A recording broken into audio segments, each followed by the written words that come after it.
Impeachment trial ni VP Sara dapat matuloy para ho sa transparency ayon yan sa isang kongresista.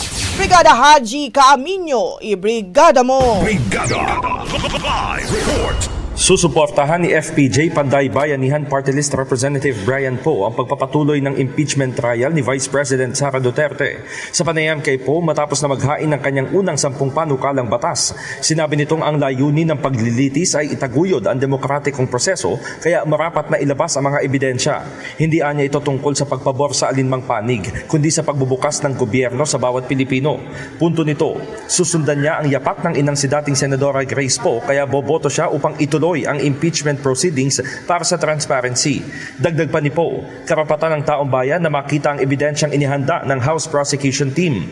Mahalaga umano na maging bukas sa mga ebidensya at sa transparency na siyang sinusuportahan ng dating senadora. Kaugnay nito'y inihain ni Poe ang People's Freedom of Information Act upang itulak ang transparency at accountability sa gobyerno kung saan magiging saklaw nito ang Statement of Assets, Liabilities and Net Worth o ang SALN.